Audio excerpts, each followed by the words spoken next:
Hello everyone! According to my Hitchcock movie review playlist, I haven't discussed one since August 2022! That was a long time ago. Since we're well overdue, this week I've chosen to talk about a lesser-known Hitchcock film, 1936's Secret Agent. In this thriller set during World War I, John Gielgud plays a British novelist and officer who returns home to find he's been declared dead and buried. He's then conscripted into government service by a mysterious man called R, who gives him a new identity and sends him to Switzerland to snuff out a German spy. The movie also stars Madeleine Carroll, Peter Lorre, and Robert Young. I've seen Secret Agent 3 or 4 times now, and it's pretty good. It's fun and suspenseful. Its style is consistent with other films Hitchcock was making at this time.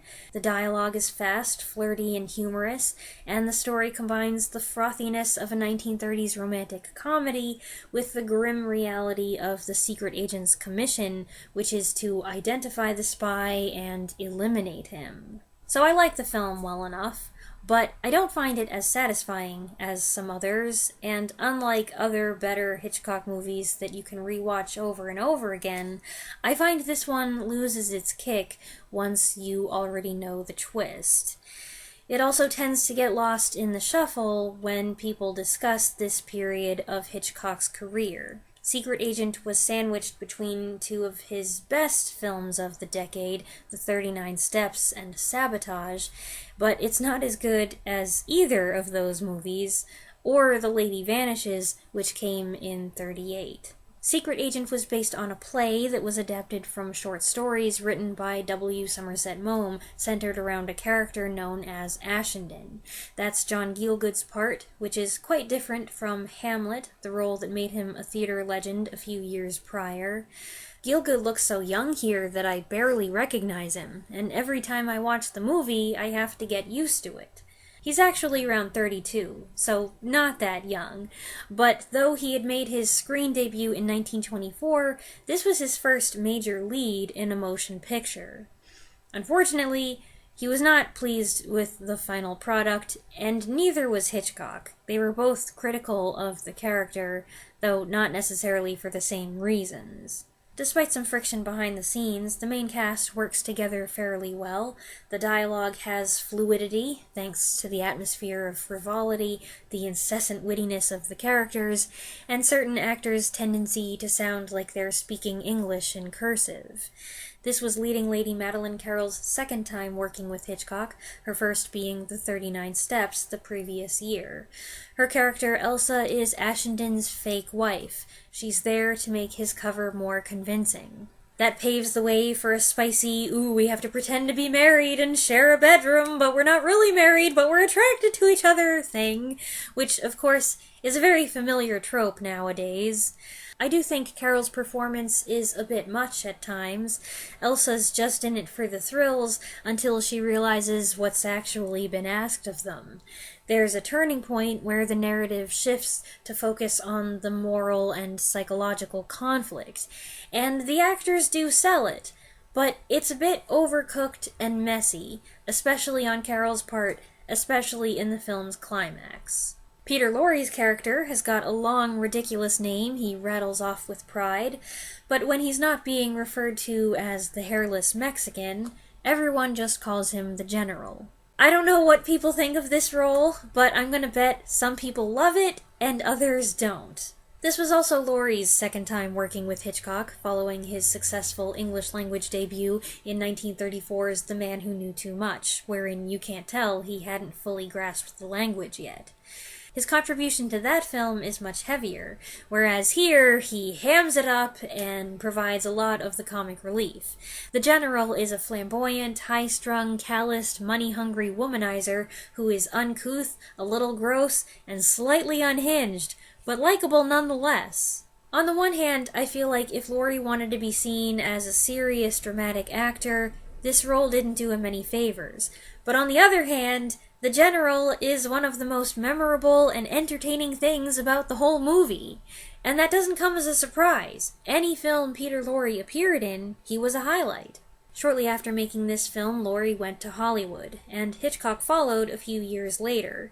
But unfortunately, though Laurie did star in 2 episodes of Alfred Hitchcock Presents on television, they never ended up doing another film together. Making it a quartet is Robert Young's character, a goofy, charming American playboy hanging around the hotel who apparently has nothing better to do besides flirting with Elsa, sometimes in her husband's face. Young waffles between being kind of annoying and being one of the more appealing characters in the film, even when he isn't supposed to be. Secret Agent's biggest weakness, technically speaking, I would say, is its poor quality. Part of the problem is that the film fell into public domain, so the most watched version is a crummy old bootleg. I first saw it years ago on one of those bargain bin boxed sets where you get 50 movies for $5, and it's rough.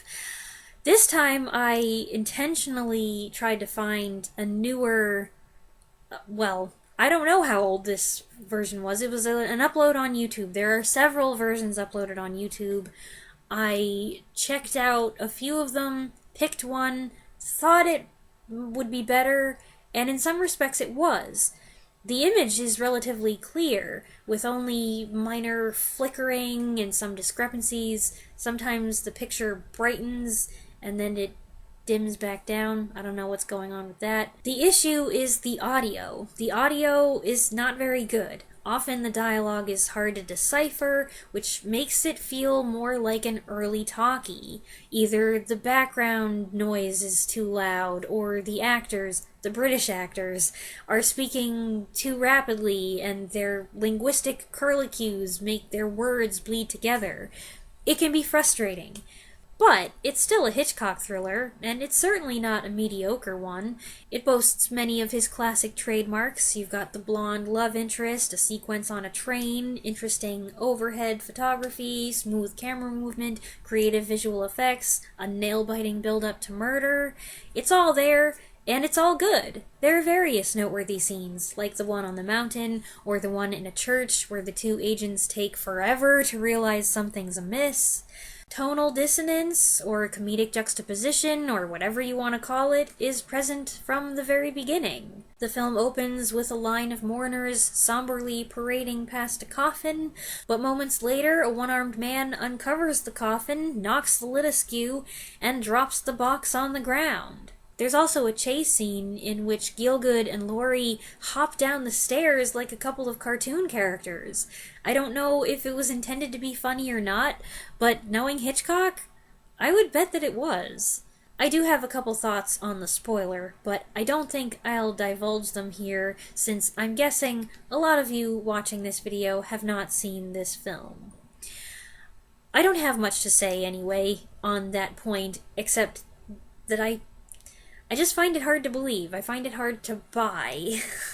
It's partly because of casting, and it's partly because it's random, and then nobody ever really bothers to make it seem less random. If you know what I mean. If you've seen the movie, then you probably know what I'm talking about. It gets a bit clunky as it approaches the finale, and there's something awfully convenient that happens that helps our heroes out of their moral conundrum. And I guess after saying all that, it doesn't exactly sound like I'm giving this movie a ringing endorsement. Here's the deal.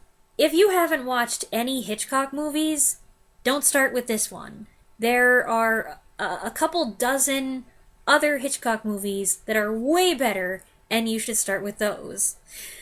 But if you've already seen them a couple times each, and you're looking for something new, something a little off the beaten path, something a little different, then you should give this one a spin. It is an entertaining movie, and it's more than competently made. At this point, Hitchcock already had 20 feature films under his belt, but only half a dozen of them were thrillers, and with each one he was improving. Secret Agent is another rung on the ladder. This is Hitchcock stepping up his game. While it does seem a bit rusty, you can still see the master of suspense honing his craft. So if you're a Hitchcock fan, or even just a fan of espionage thrillers, there's plenty to take in and enjoy. And those are my thoughts on Secret Agent. I hope you liked this video. Let me know your thoughts on Secret Agent if you have seen it in the comments below. Just try to be a little careful with the spoilers, since, like I said, I suspect a lot of people watching this video have not seen this movie. And I'll see you next week with another review. Thanks for watching.